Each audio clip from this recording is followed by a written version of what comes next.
रविलालज्यूले नि म के अरे पत्रकार हुँदाखेरि प्रश्न सोध्नुहुन्थ्यो नि त, गृहमन्त्री दुईचोटि हुनुभयो, किन सक्नु भन त त्यो ठाउँमा गर त्यति काम गर्न। हो, हाम्रो जेएनजीले गरेको आन्दोलनमा चाहिँ सम्पूर्णले स्वार्थको रोटी सेके क्या। घाइतेहरूको नजरिया कस्तो छ, रासोपा प्रति पीडितहरूले के भन्ने रहेका छन्? जेलबाट किन भाग्यो भन्ने एउटा त्यो पनि थियो।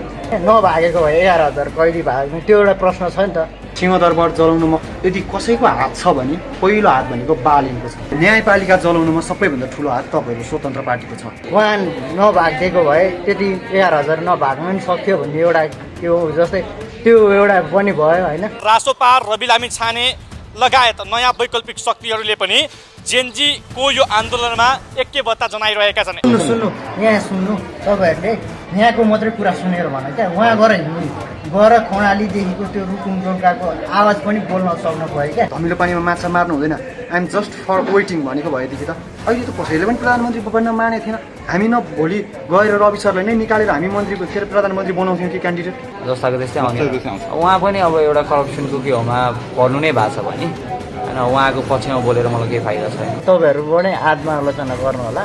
जुनै पनि पार्टीमा चाहिँ के हो भने सबभन्दा ठुलो मान्छेलाई चाहिँ ऊ जहिले पनि पावर शक्तिमै बस्न मन पराउँदो रहेछ नि त। यो आक्रोशलाई निराकरण गर्नको लागि र यी मुद्दालाई ठुङ्गोमा पुर्याउनको लागि हामीले त निरन्तर 2079 सालदेखि शान्तिपूर्ण प्रक्रियाबाट हामी यसलाई ठुङ्गोमा पुर्याउनु पर्छ भनेर लागि परेकै हो।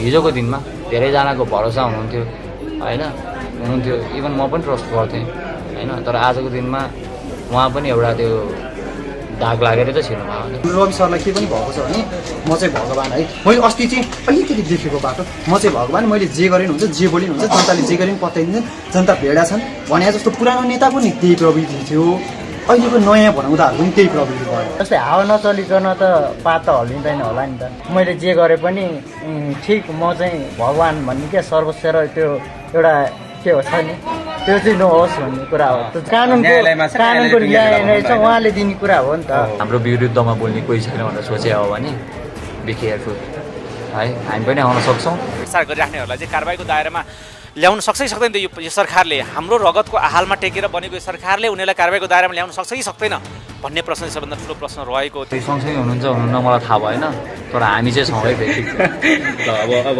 कति ठुल्ठुला कुरा गरे पनि, आचरणको कुरा गरे पनि जस्तै दुनियाँ बदल्न त सुरुवात आफूबाट गर्नुपर्छ नि।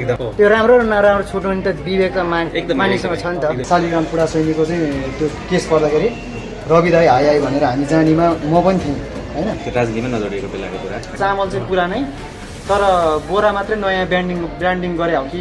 हाम्रोमा चाहिँ फ्रीमा उपचार गराएको छौँ, इभन इम्प्लान्ट समेत